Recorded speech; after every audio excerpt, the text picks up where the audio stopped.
Coming up tonight, a look into this week's weather forecast. We sat down with a local community member to discuss financial literacy. All this and more coming up live right here on the Union County News Network.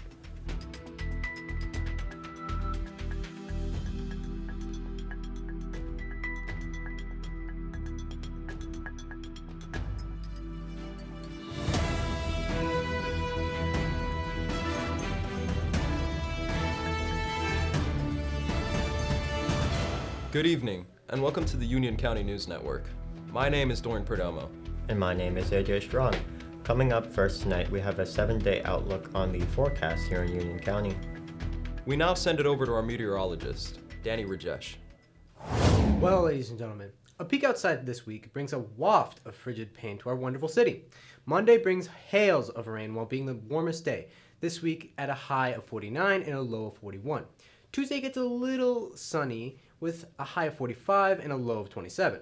Wednesday gets a down low with a high of 30 and a low of 17. Some uninvited snow is in for arrival.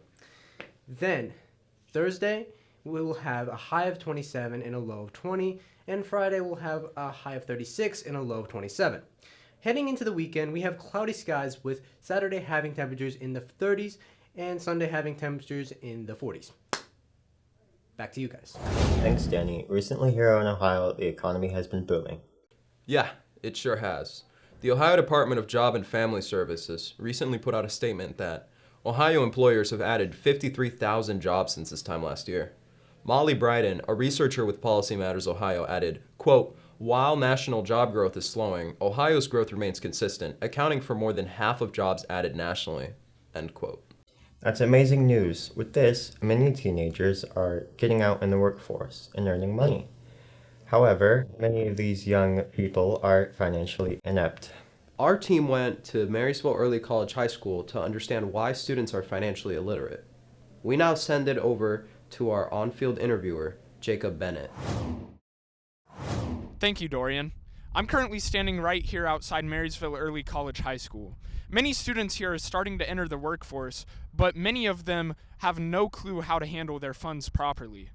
I just recently spoke with Mr. Craig Conley, the financial literacy teacher here at ECHS. What is the best way for a teenager to budget their money? I think for teenagers, I think the best thing that they can do is keep track of their spending habits. I think opening an account with a bank is a really reasonable thing. And so keeping some kind of organized chart of some sort or a book of some sort through a bank, I think is a really good thing for a teenager. What is a common financial issue among teenagers that you've seen? I think most teenagers don't understand interest rates. They don't understand that when they borrow money, that they have to pay back that amount of money and then some. I think a lot of times they don't understand the pitfall that a credit card can put you into as well. They don't realize that you're getting money borrowed to you, and then ultimately you have to pay back that and then some. So I think interest rates are the ones that people don't best understand. And how would you say is the best way to combat that issue? I think financial literacy and understanding, like in the big picture of what you're doing, is important. I think that understanding what an interest rate is, how much that percentage goes into whatever you borrow, a credit card, whatever it may be. So I think it's really just about being properly educated on those issues. And then finally, what's a common misconception that young people have about credit?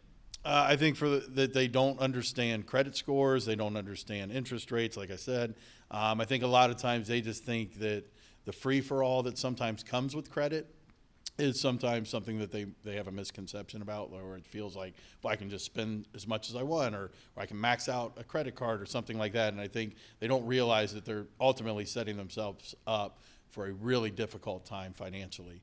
Some key takeaways from the interview. Get out and get educated on financial literacy. Back to you guys. Thanks, Jacob. Well, that's all we have time for tonight on the Union County News Network. Thank you for watching, and good night, folks.